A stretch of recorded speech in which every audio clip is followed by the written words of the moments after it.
یہ یاد رکھیے کہ مجرم کے حالات پڑھنا، اس پر غور کرنا گناہوں سے نفرت دلاتا ہے، اور اطاعت گزاروں فرما برداروں کے حالات پڑھنا، اس پر غور کرنا اطاعت گزار بناتا ہے، فرما بردار بناتا ہے۔ اسی لحاظ سے قرآن مجید فرقان حمید میں سابقہ امتوں کی معاشرتی برائیاں بیان کی گئیں، ان کے حالات واقعات کو بیان کیا گیا تاکہ محبوب کریم علیہ الصلوۃ والسلام کی یہ امت بھی اس سے درس حاصل کرے۔ سورہ فصلت، سورہ حامیم السجدہ بھی جسے کہا جاتا ہے کہ آیت نمبر 15 میں ارشاد ہوا فَأَمَّا عَادٌ، تو وہ جو عاد تھے فَاسْتَكْبَرُوا فِي الْأَرْضِ بِغَيْرِ الْحَقِّ، انہوں نے زمین میں ناحق تکبر کیا۔ وَقَالُوا، اور انہوں نے کہا من اشد منا قوہ، ہم سے زیادہ طاقتور کون ہے؟ اولم یرو، اور کیا انہوں نے اس بات کو نہ دیکھا ان اللہ الذی خلقہم، کہ وہ اللہ جس نے انہیں پیدا کیا ہے ہوا اشد منہم قوہ، وہ ان سے زیادہ قوت والا ہے۔ وَقَانُوا بِآيَاتِنَا يَجْحَدُونَ، اور وہ ہماری آیتوں کا انکار کرتے تھے۔ قوم عاد کی معاشرتی برائیاں قرآن مجید فرقان حمید میں اللہ رب العزت نے بیان فرمائیں۔ ایک، وہ ناحق تکبر کرتے تھے، دوسرا انہیں اپنی طاقت پر گھمنڈ تھا، اور وہ اللہ کی آیتوں کا انکار کیا کرتے تھے۔ طاقت پر گھمنڈ یہ مادہ پرستی ہے، اور ہم اس سے بچیں۔ پھر قوم عاد ایک طاقتور قوم تھی، مگر ان کا گھمنڈ بھی جاتا رہا اور طاقت بھی جاتی رہی۔ بڑے شہزور لوگ تھے، اور حضرت ہود علیہ السلام نے انہیں اللہ کے عذاب سے ڈرایا، تو کہا کہ ہم بہت طاقتور ہیں، ہم سے زیادہ کوئی طاقتور نہیں ہے۔ تو پروردگار کریم نے واضح فرما دیا کہ جس اللہ نے انہیں پیدا کیا ہے وہ بہت زیادہ قوت والا ہے اور بہت زیادہ قدرت والا بھی ہے۔ معاشرتی برائیاں جو پچھلی اقوام میں تھی، ہم اس سے بچیں، اپنے آپ کو بچائیں، کہ اس سے فرد بھی اور افراد بھی متاثر ہوتے ہیں، اور ان میں بگاڑ پیدا ہوتا ہے، ایمان اور عقیدہ کا بگاڑ پیدا ہوتا ہے، ایمان اور عقیدہ اس سے کمزور ہوتا ہے، اور ساتھ ساتھ عمل میں کوتاہی آتی ہے۔ انہی معاشرتی برائیوں نے ان پچھلی اقوام کو، امتوں کو جانوروں سے بھی بدتر کر دیا۔ قوم عادی کے متعلق سورہ شعراء آیت نمبر 129 اور 130 میں ارشاد ہوا وَتَتَّخِذُونَ مَصَانِعَ، حضرت ہود علیہ السلام نے اپنی قوم سے فرمایا اور مضبوط محل بناتے ہو، لَعَلَّكُمْ تَخْلُدُونَ، اس امید پر کہ تم ہمیشہ رہو گے، وَإِذَا بَطَشْتُمْ، اور جب کسی کو پکڑتے ہو بطشتم جبارین تو بڑی بے دردی سے پکڑتے ہو۔ ان دو آیات میں سورہ شعراء کی قوم عاد کی دو معاشرتی برائیاں بیان کی گئیں۔ ایک کہ مضبوط محل بناتے تھے جیسے وہ ہمیشہ اس میں رہیں گے اور کبھی مریں گے بھی نہیں، ایک دوسرے سے بازی لے جانے کے شوق میں یہ کام کیا کرتے تھے۔ اونچے اونچے محل بناتے تھے، عالی شان محل بناتے تھے، اور ان کی زیب و زینت پر پانی کی طرح پیسہ بایا کرتے تھے۔ ان کے اس عمل کو ناپسند کیا گیا۔ مکانات کی شان اور شوکت اور تزئین و آرائش ضرورت کے لحاظ سے ہو، جتنی ضرورت ہے، مقابلہ کے لیے نہیں ہو، یہ آگے بڑھ گیا میں پیچھے رہ گیا، اس لیے نہیں ہو۔ اور مصطفیٰ جان رحمت صلی اللہ علیہ وآلہ وسلم اپنے صحابہ اکرام کے لیے بھی شان و شوکت والے مکانات ناپسند فرماتے تھے۔ اگر روپیہ پیسہ زیادہ ہے، کسی کمزور کی مدد کر لی جائے، کسی غریب کی مدد کر لی جائے، یا ملک اور قوم کی فلاح پر اس کو صرف کیا جائے۔ دوسرا عمل، جب کسی پر گرفت کرتے تو انتہائی بے رحمی سے اسے دھرے مارتے یا بڑی بے دردی کے ساتھ تلوار سے قتل کر ڈالتے۔ اس قدر ان کی طبیعتوں میں انتقام کا جذبہ موجود ہوتا تھا۔ قوم عاد کے لحاظ سے سورہ شعراء کی آیت نمبر 128 میں ارشاد ہوا، أَتَبْنُونَ بِكُلِّ رِعٍ آيَةً تَعْبَثُونَ۔ حضرت ہود علیہ السلام نے اپنی قوم سے فرمایا، کیا تم ہر جگہ ایک بلند نشان بناتے ہو اور راگیروں کا مذاق اڑاتے ہو؟ کیا تم ہر اونچی جگہ ایک یادگار تعمیر کرتے ہو محض تفاخر کے لیے اور فضول مشغلوں کے لیے؟ اس قوم عاد کا معمول تھا، راستوں میں اونچی اونچی عمارتیں بنایا کرتے، پھر وہاں بیٹھ کر راستے سے گزرنے والوں کو تنگ کرتے، ان کو ایذا دیتے، انہیں پریشان کرتے، ان کا مذاق اڑاتے۔ حضرت ہود علیہ السلام نے ان کی اسی برائی کی طرف ان کی توجہ مبذول کرائی کہ تم ایسی اونچی اونچی بلند عمارتیں بنا کر پھر ان راستوں سے گزرنے والوں کو ایذا دیتے ہو، تکلیف دیتے ہو۔ اور آج اگر تھوڑا غور کیا جائے تو راستوں میں بیٹھ کر آج بھی تنگ کیا جاتا ہے، اور یہ روش ہمارے دور میں بھی عام ہے۔ چوراہوں پر گلیوں میں بیٹھ جاتے ہیں، وہاں سے گزرنے والوں کو تنگ کرتے ہیں، مذاق اڑاتے ہیں، خواتین پر آوازیں کستے ہیں، اور رات چلتی ہوئی خواتین سے قصداً ٹکراتے ہیں،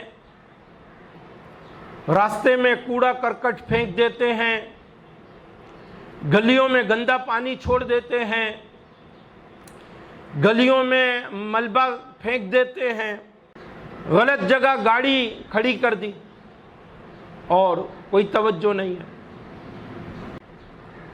اور کسی نے بول دیا تو اس کے گلے پڑ گئے۔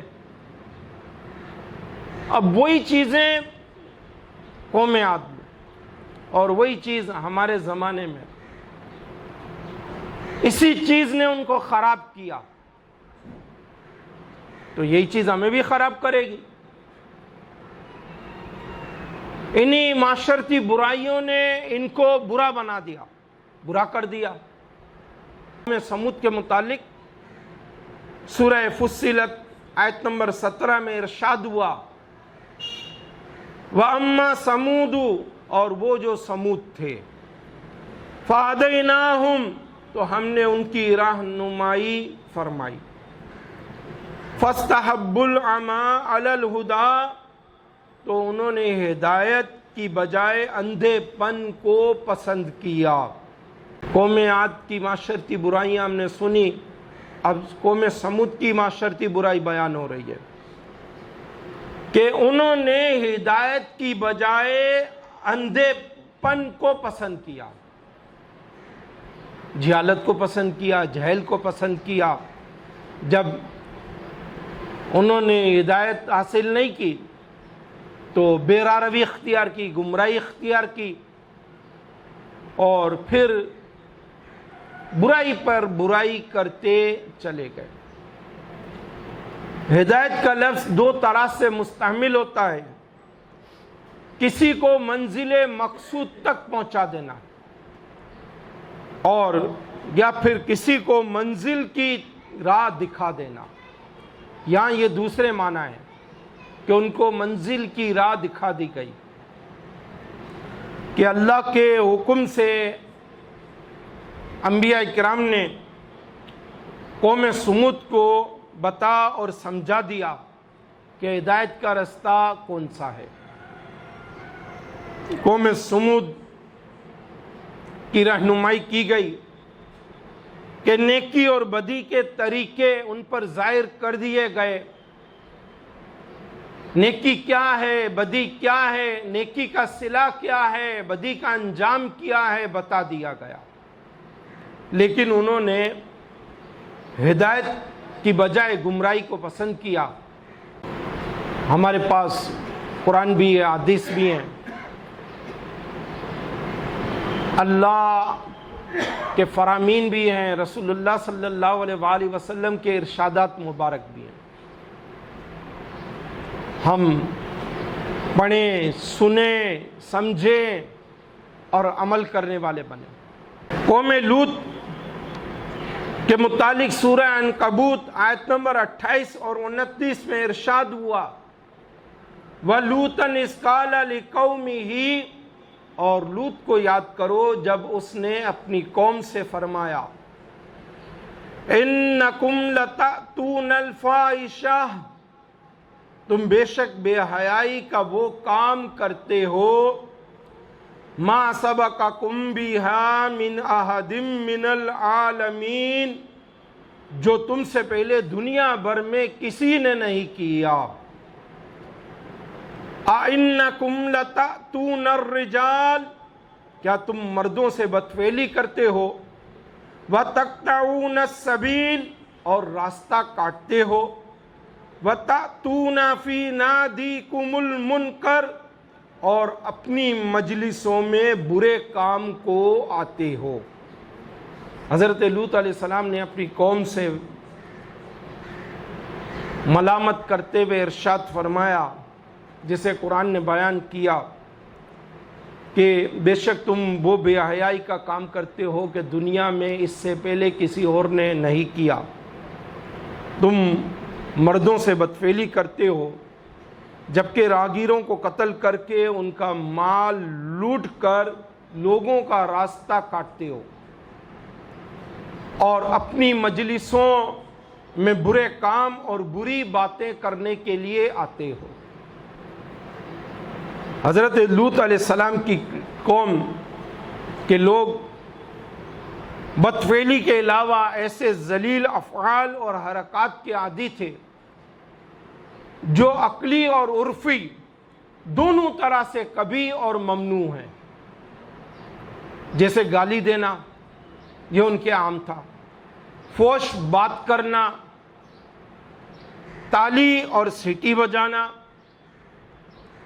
ایک دوسرے کو کنکریاں مارنا، راستہ چلنے والوں کو کنکریاں مارنا، ان پر کنکریاں پھینکنا، شراب پینا، مذاق اڑانا، گندی باتیں کرنا اور ایک دوسرے پر تھوکنا، یہ ان کے عام مشاغل تھے۔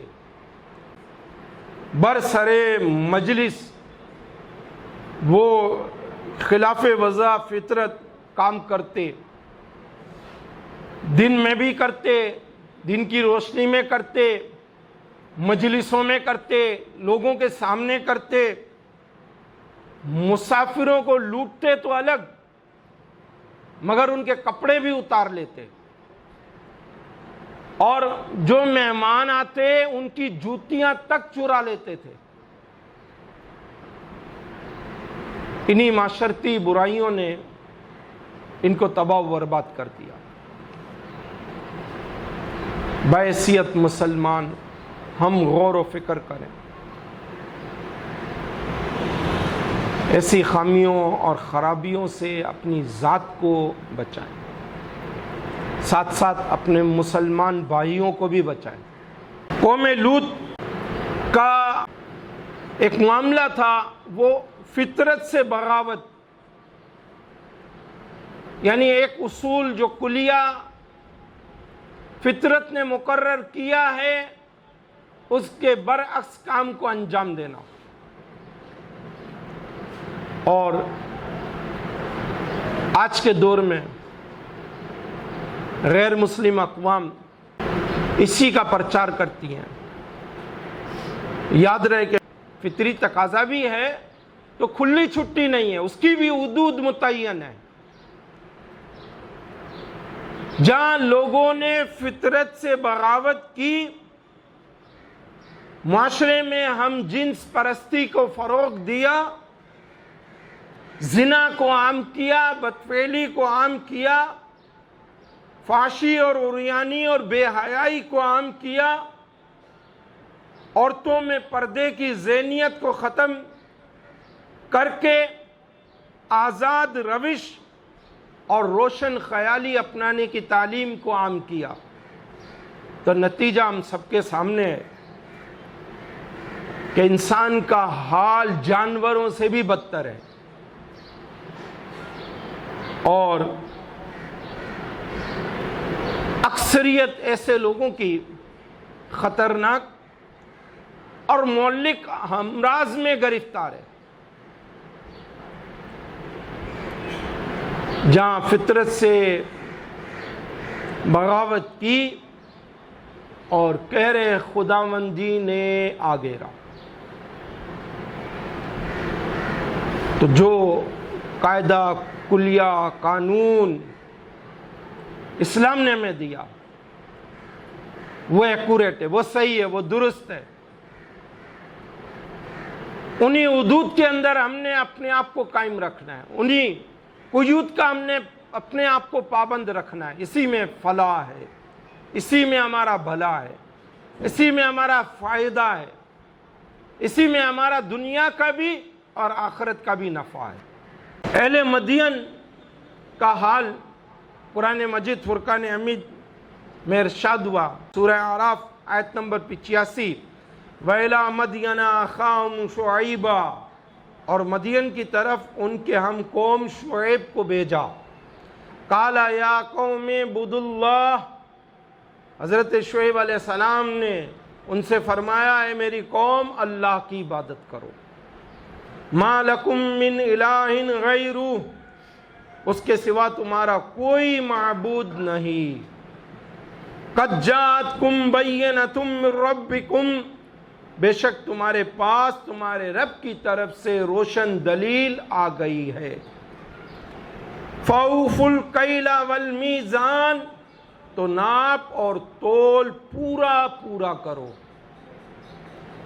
وَلَا تَبْخَسُوا النَّاسَ أَشْيَاءَهُمْ، اور لوگوں کو ان کی چیزیں کم کر کے نہ دو۔ وَلَا تُفْسِدُوا فِي الْأَرْضِ بَعْدَ إِصْلَاحِهَا، اور زمین میں اس کی اصلاح کے بعد فساد نہ پھیلاؤ۔ ذَلِكُمْ خَيْرٌ لَكُمْ إِن كُنتُم مُؤْمِنِينَ، یہ تمہارے لیے بہتر ہے اگر تم ایمان لاؤ۔ مدین حضرت شعیب علیہ السلام کے قبیلے کا نام ہے اور آپ کی بستی کا بھی نام مدین ہے۔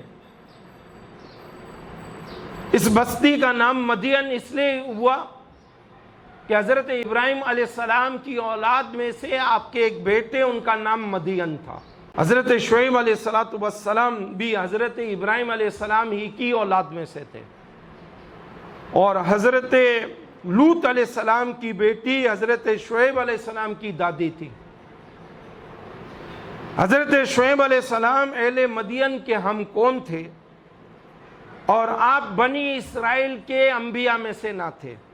حضرت شعیب علیہ السلام کی قوم میں شرک کے علاوہ اور بھی گناہ تھے جو عام تھے۔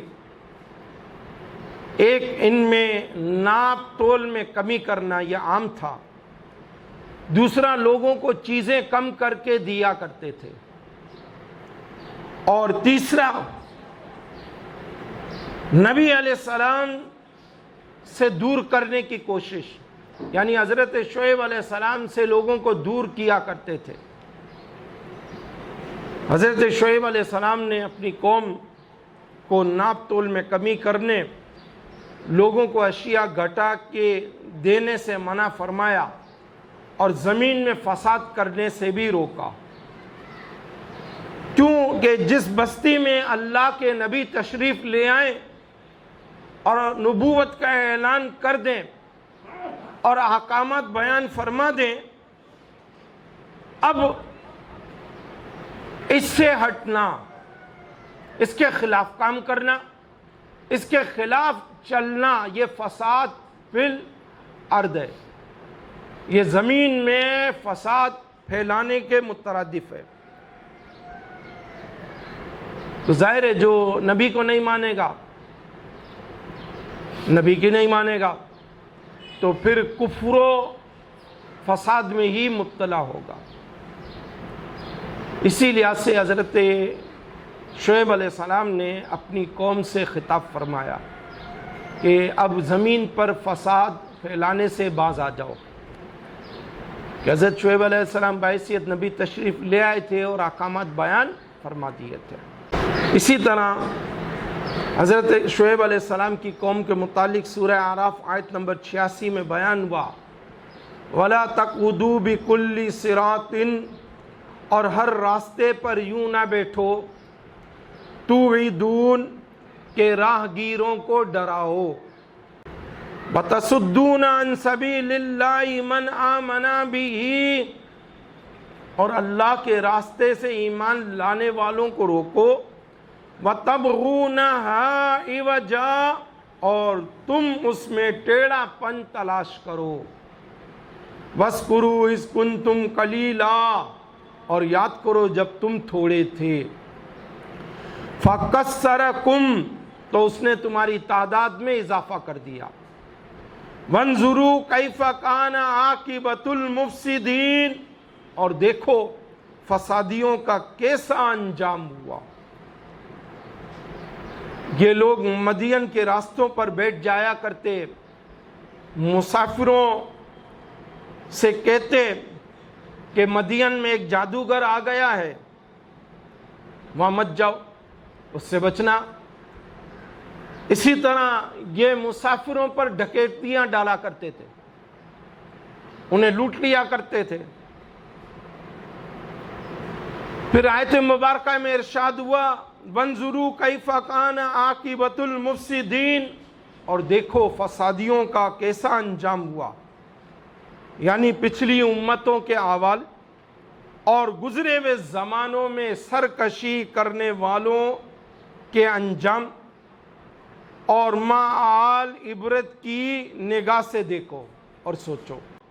تو واضح ہوا کہ اپنے سے پہلی امتوں کے تاریخی حالات کو معلوم کرنا اور ان سے عبرت پکڑنا حکم الہی ہے۔ پچھلی قوموں کے تاریخی حالات پڑھیں، سنیں، سمجھیں اور عبرت حاصل کریں۔ اللہ رب العزت قرآن مجید فرقان حمید میں ارشاد فرماتا ہے، سورہ ہود آیت نمبر 120 میں، وَكُلًّا نَقُصُّ عَلَيْكَ مِنْ أَنْبَاءِ الرُّسُلِ اور رسولوں کی خبروں میں سے ہم سب تمہیں سناتے ہیں۔ اے محبوب، اور رسولوں کی خبروں میں سے ہم سب تمہیں سناتے ہیں۔ مَا نُثَبِّتُ بِهِ فُؤَادَكَ، جس سے تمہارے دل کو قوت دیں۔ وَجَاءَكَ فِي هَٰذِهِ الْحَقُّ، اور اس صورت میں تمہارے پاس حق آیا، یعنی سورہ ہود میں جو پچھلے انبیاء علیہ السلام کے واقعات وغیرہ بیان کیے گئے، وہ آپ کے دل کو قوت دینے کے لیے بیان کیے گئے، اور آپ کے پاس حق آیا۔ وَمَوْعِظَةٌ وَذِكْرَىٰ لِلْمُؤْمِنِينَ، اور مسلمانوں کے لیے واعظ و نصیحت آئی۔ موعظہ کا معنی ہے جس کے ذریعے نصیحت حاصل کی جائے۔ یہاں مراد ہے سابقہ امتوں کی ہلاکت کا بیان کہ جو اس صورت میں ہوا، اور ذکر للمؤمنین سے مراد یہ ہے کہ مسلمان سابقہ امتوں پر نازل ہونے والے عذاب کا سن کر عبرت حاصل کریں اور اللہ کی بارگاہ میں توبہ و استغفار کریں۔ مسلمانوں کا بطور خاص اس لیے ذکر کیا گیا کہ انبیاء اکرام علیہ السلام کے واقعات سن کر مسلمان ہی نصیحت حاصل کرتے ہیں۔ نہایت ضروری ہے سابقہ امتوں کی معاشرتی برائیاں سن کر اپنی اصلاح کی جائے، اللہ کے حضور سچی توبہ کی جائے، اللہ سے بخشش طلب کی جائے، اور عمل نیک اختیار کیا جائے، من مانی سے بچا جائے جیسے سابقہ امتوں نے کیا، نفسانی خواہشات کے پیچھے بھی نہ بھاگا جائے کہ جو ان کے ساتھ ہوا، نفسانی خواہشات کے پیچھے وہ امتیں بھاگی تو حق کی راہ پر نہیں آئیں، اور خرافات کو چھوڑ کر اللہ اور اس کے رسول کی طرف ہی رجوع کیا جائے۔ سورہ انعام آیت نمبر 6 میں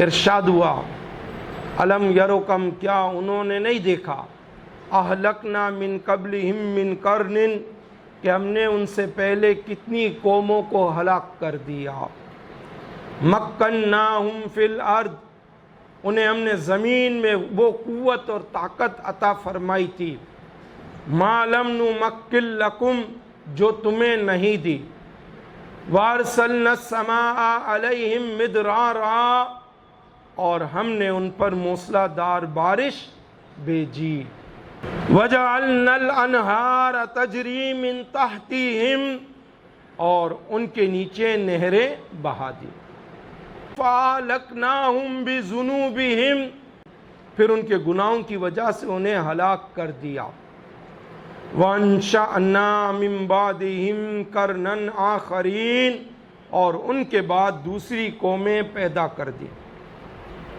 سابقہ امتوں سے اس آیت میں واضح کر دیا گیا کہ ہم عبرت حاصل کریں، ان کے واقعات سن کر ہم نظر انداز نہ کریں، اپنے آپ کو بیدار کریں کہ وہ سابقہ امتیں قوت کے لحاظ سے، دولت کے لحاظ سے، مال و عیال کے لحاظ سے کثرت میں تھی، لیکن کفر و سرکشی، نافرمانی، بے ایمانی، انبیاء کی مخالفت نے انہیں ہلاک کر دیا۔ اس میں بطور خاص کفار اور عمومی طور پر ہر مسلمان کے لیے عبرت اور نصیحت ہے، اس لیے سب کو چاہیے کہ عبرت حاصل کریں، خواب غفلت سے بیدار ہوں، جاگیں، اور کفر و سرکشی اور گناہوں کو چھوڑ کر ایمان، اطاعت، عبادت اور نیک کاموں میں مصروف ہو جائیں۔ آیت مبارکہ سے واضح ہے کہ کفار کی دنیاوی ترقی بارگاہ الہی میں مقبولیت کی دلیل نہیں ہے۔ دنیاوی خوشحالی، مال و دولت، سہولیات کی کثرت کفار کے پاس ہونا یہ ان کی ترقی کی دلیل نہیں ہے۔ یہاں ان لوگوں کو عبرت حاصل کرنی چاہیے جو مسلمانوں کے مقابلے میں کفار کی دنیاوی ترقی، سائنسی مہارت، سہولیات، ایجادات کی بہتات، مال اور دولت کی فراوانی دیکھ کر انہیں بارگاہ الہی میں مقبول اور مسلمانوں کو مردود سمجھتے ہیں، اور اخلاق و کردار میں مسلمانوں کو کفار کی تقلید کا مشورہ دیتے ہیں۔ تو بظاہر دنیاوی ترقی یہ کسی کام کی نہیں ہے، ایمان شرط ہے، ایمان شرط ہے۔ اللہ کے حبیب کریم علیہ السلام کی غلامی کا پٹا گلے میں ہو، اور پھر عمل سے وہ ثابت کرتا چلا جائے کہ میں رسول پاک کا سچا غلام ہوں، یہ اصل کامیابی ہے۔ اب اس میں بے شک بظاہر کوئی کتنی تکلیف میں آ جائے، ایذا میں آ جائے، پریشانی دیکھے، آزمائش دیکھے، تو یہ تمام تکالیف، پریشانیاں اس کے درجات کو بلند کرتی ہیں۔ اس کے لیے صلہ بھی ہے اور انعام بھی ہے، جزا بھی ہے، محروم نہیں رکھا جائے گا۔ ہم مسلمان اپنی اصلاح کریں، سابقہ اقوام کی معاشرتی برائیوں سے اپنے آپ کو بچائیں۔ اب جہاں جو کنڈیشن ہے جس کے ساتھ اس ریاض سے غور کرے، اور ہم اپنے آپ کو ایک نفیس اور سچا مسلمان بنائیں۔ اور نفیس اور سچا مسلمان بننا کیا ہے؟ اطاعت، خلوت میں جلوت میں ہر آن اطاعت، فرما برداری، جو فرائض واجبات لاگو ہیں اس کو ادا کرنے والے بنے، اور ہوشیار اور بیدار مسلمان بنے۔ کسی کا حق نہیں ماریں، کسی کے حقوق پامال نہیں کریں، کسی کو اذیت اور تکلیف نہ دیں، کسی پر بہتان نہیں لگائیں، کسی پر الزام نہ لگائیں، کسی کے بارے میں بدگمانی نہیں کریں۔ جہاں لڑائی ہے، جھگڑا ہے، اتنا ہی بولیں جتنی ضرورت ہے، باقی اللہ پر چھوڑ دیں۔ جھوٹ بول کر میں جیت جاؤں، یہ بھی تو ایسا کر رہا ہے، تو ہمیں اللہ اور اس کے رسول کو دیکھنا ہے، ہم نے اس کو نہیں دیکھنا۔ اس کے لحاظ سے بھی ہم کہیں گے اللہ اس کی اصلاح فرما۔ اور اکثر جو سامنے پارٹی ہوتی ہے، جو مخالف ہوتا ہے، یا تو ہمارا دوست یار ہوگا، یا تو پھر سگا بھائی ہوگا، سگی بہن ہوگی، یا ماں باپ ہوں گے، یا عزیز رشتہ دار ہوں گے، یا ہمارا پڑوسی ہوگا، ان نون پرسن نہیں ہوگا، انجانا شخص نہیں ہوگا جس کو آپ جانتے بھی نہیں ہیں۔ اکثر یہی لوگ ہوتے ہیں، تو ہم ان کے لیے بھی دعا گو رہے ہیں۔ جس طرح ہم انسان ہیں وہ بھی انسان ہیں، بس یہی ہے کہ اس پر شیطان حاوی ہے تو وہ سمجھ نہیں رہا، تو ہم دعا گو رہے ہیں۔ البتہ جہاں بولیں اتنا بولیں جتنی ضرورت ہو، اور تجربہ آپ نے کیا بھی ہوگا، کر بھی لیں۔ آپ نے بے انگم بولا، اس بے انگم بولنے میں سے بھی مخصوص باتیں لی جاتی ہیں۔ سناتے آپ 2 گھنٹے کی ہیں، اور بات اس میں سے جو پک کی جاتی ہے وہ مشکل سے وہ 15 سیکنڈ کی بھی نہیں ہوگی۔ میں اور آپ کوشش کریں اپنے آپ سے وہ معاشرتی برائیاں جو پچھلے حق میں تھی اس کو اپنے سے دور کریں، جو ہماری زندگی میں ہمارے لیے حصہ ہے بہتری کا، فلاح کا، نیکی کا، ہم وہ حصہ اس دنیا میں جیتے جی ڈال کر دنیا سے جائیں، تاکہ اللہ اور اللہ کا حبیب کریم علیہ الصلاۃ والسلام، اللہ کے محبوب صلی اللہ علیہ وآلہ وسلم ہم سے راضی ہوں۔ وما علینا الا البلاغ المبین۔